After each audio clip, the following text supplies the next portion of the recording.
So welcome everybody to today's episode. I'm your host Nathaniel Saad, and I'm joined by a very special guest, the Honorable Tim Uppal, Member of Parliament for Edmonton Mill Woods, and now the Caucus Party Liaison for the Conservative Party of Canada. Welcome, Mr. Uppal. Thank you. Thank you for having me. It's a good pleasure to be on with you.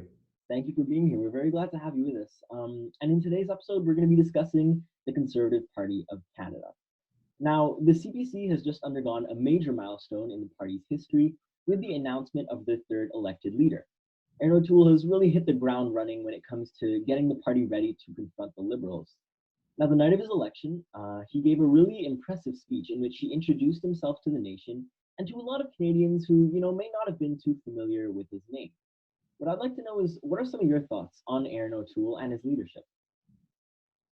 Yeah, I mean, for me, when I think about Erin O'Toole, I really think about what he's accomplished or who he is, and it's a part of who he is, right? So he's a family man. He's somebody with a military background. He spent time in the Air Force. I think that's it's very honorable, but it's all to me, it's very impressive.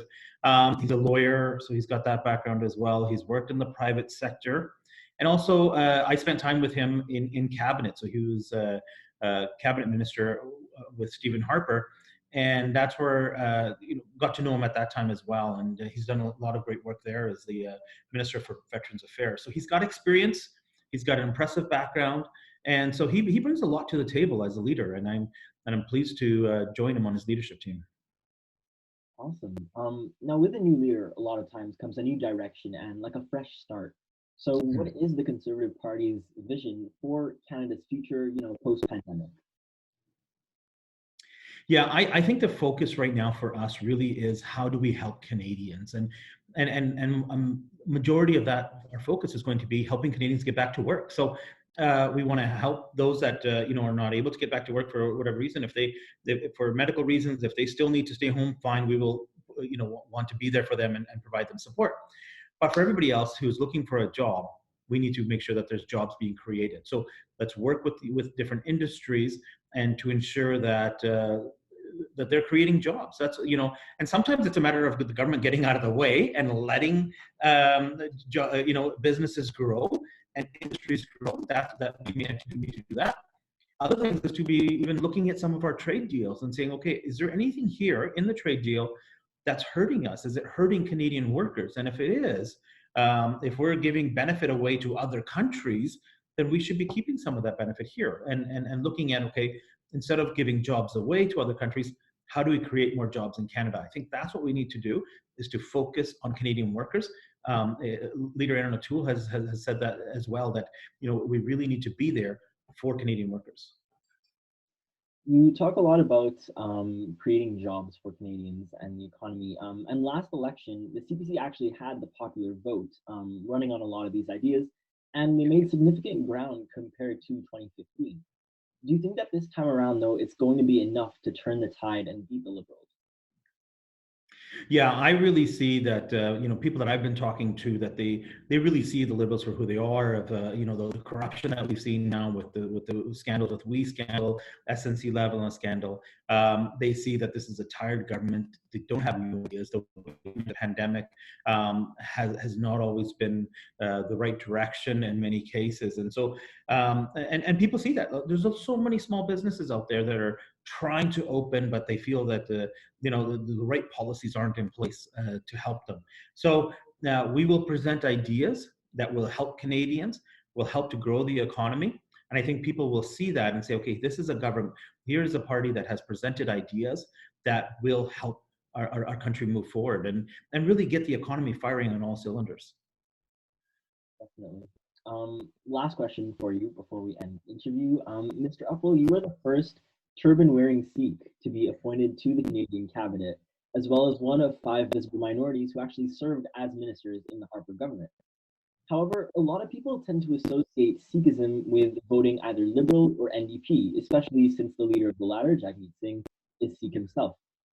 What I'd like to know is, what makes you a proud conservative, and what would you say to other members of visible minorities who feel as though they must vote a certain way? Yeah, and thank you. And it is a great honor to be appointed as the first Turban Sikh minister by Stephen Harper. It's something that I'm very proud of. For me, I've been a conservative for a long time, and the reason why I'm a conservative is because of what I believe in. I believe in smaller government. I believe in lower taxes. I believe in, having um, a government that is there to support you, but doesn't make all the decisions for you. So and for those reasons, I'm a conservative, and I think I would ask others to also look at your own values. So let's vote based on your values rather than what they believe. Is kind of sometimes they're told how to vote a certain way, or they feel compelled to vote a certain way, and so that's really been my message to people from other visible minority communities, and whether it's from the Sikh community or others, is to say, what are your values? Do you really believe in helping entrepreneurs? Do you believe in having lower taxes? Do you believe in a stronger justice system? All of these things, actually, when you talk about it, where your values are, what kind of policies you support, a lot of people will land back and say, you know what, I am a conservative. And so part of that is on explaining that to people.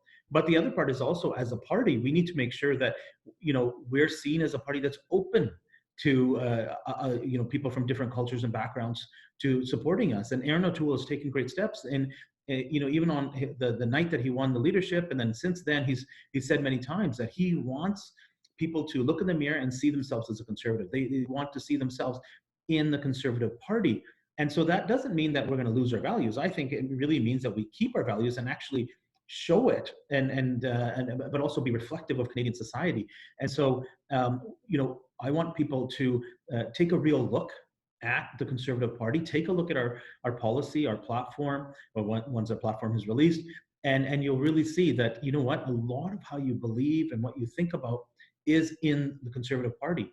And it's going to be right now we are a government in waiting, a government that an opposition party that's ready to lead, and we have a leader who is going to be the next Prime Minister of Canada. And so, for people to take a look at that and then vote based on that, does he and what we are doing as a party reflect your values? Definitely. Yeah, thank you so much for your time. That's all we have for today. We really appreciate you taking the time to come and speak with us. Great. Yeah, thank you. Thank you for having me on. It was a pleasure. Thank you. And for everyone else tuning on and tuning in from across the nation, make sure you guys stay tuned for more updates and news info coming up in the next few months. Thank you. Thank you.